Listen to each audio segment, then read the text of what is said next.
महाभारत के ये 11 विचित्र रिश्ते नाते जानकर चौंक जाओगे। रामायण और महाभारत में भारत का प्राचीन इतिहास दर्ज है।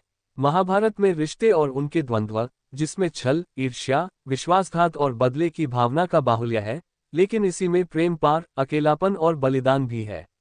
आओ जानते हैं महाभारत के ये 11 विचित्र रिश्ते जिन पर शोध किए जाने की आवश्यकता है। पहला है धृतराष्ट्र। पांडु और विदुर गंगा पुत्र भीष्म की प्रतिज्ञा के बाद शांतनु से सत्यवती को 2 पुत्र मिले। पहला पुत्र चित्रांगद रोगवश मारा गया और दूसरे पुत्र विचित्रवीर्य को जब कोई संतान नहीं हुई तो सत्यवती के पराशर से उत्पन्न पुत्र वेदव्यास के कारण विचित्रवीर्य की पत्नी अंबिका के गर्भ से धृतराष्ट्र जन्मे और अंबालिका के गर्भ से पांडु का जन्म हुआ। इस बीच एक दासी से वेदव्यास के पुत्र विदुर का जन्म हुआ। दूसरा है 100 कौरव। गांधारी को धृतराष्ट्र से जब कोई पुत्र नहीं हुआ तब सत्यवती ने अपने पुत्र वेदव्यास को बुलाया और वेदव्यास के कारण गांधारी ने गर्भ धारण किया। उनके गर्भ से 99 पुत्र एवं दुश्ला नामक एक कन्या का जन्म हुआ। सोचिए, वेदव्यास के कारण ही धृतराष्ट्र का जन्म हुआ था, तब धृतराष्ट्र का 99 कौरवों से क्या संबंध हुआ। तीसरा है कृष्ण की बुआ कुंती। महाराजा पांडु की पत्नी और 3 पांडवों की मां कुंती भगवान श्री कृष्ण की बुआ अर्थात वसुदेव जी की बहन थी। कुंती को कुंवारेपन में महर्षि दुर्वासा ने वरदान दिया था, जिसके चलते वह किसी भी देवता का आह्वान करके उनसे संतान प्राप्त कर सकती थी। आजमाने हेतु उन्होंने सूर्य का आह्वान किया और कर्ण को जन्म दिया। कर्ण की उन्होंने नदी में बहा दिया था। कर्ण को फिर एक अधिरथी और राधा ने पाला था।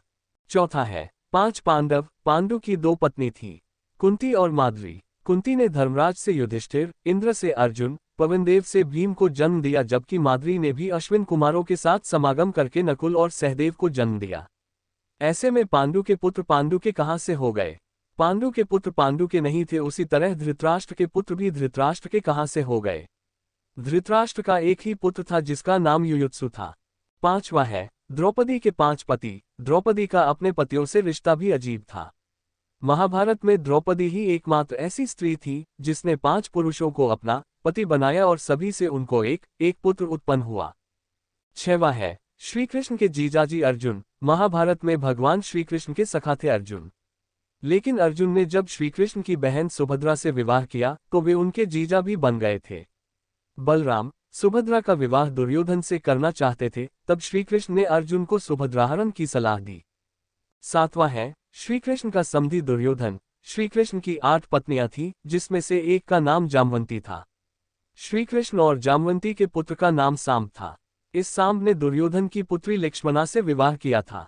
इस तरह दुर्योधन और श्री कृष्ण दोनों एक दूसरे के समधी थे। 8वां है वत्सला। अर्जुन पुत्र अभिमन्यु की पत्नी वत्सला बलराम की बेटी थी। बलराम की बहन सुभद्रा अर्जुन की पत्नी थी। सुभद्रा के पुत्र अर्जुन ने बलराम की बेटी वत्सला से विवाह किया था। अभिमन्यु का एक विवाह महाराज विराट की पुत्री उत्तरा से भी हुआ था। अब सोचिए सुभद्रा बलराम की क्या हो गई। 9वां है युयुत्सु। धृतराष्ट्र का एक बेटा युयुत्सु भी था। युयुत्सु एक वैश्य महिला का बेटा था। दरअसल धृतराष्ट्र के संबंध एक दासी के साथ थे जिससे युयुत्सु पैदा हुआ था। युयुत्सु ने अंतिम समय पर पाला बदलकर पांडवों का साथ दिया था। 10वां है इरावन की पत्नी बने श्रीकृष्ण। अर्जुन के बेटे इरावन ने अपने पिता की जीत के लिए खुद की बलि दी थी।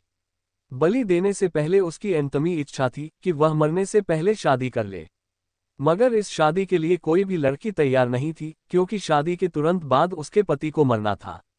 इस स्थिति में भगवान कृष्ण ने मोहिनी का रूप लिया और इरावन से न केवल शादी की बल्कि एक पत्नी की तरह उसे विदा करते हुए रोए भी।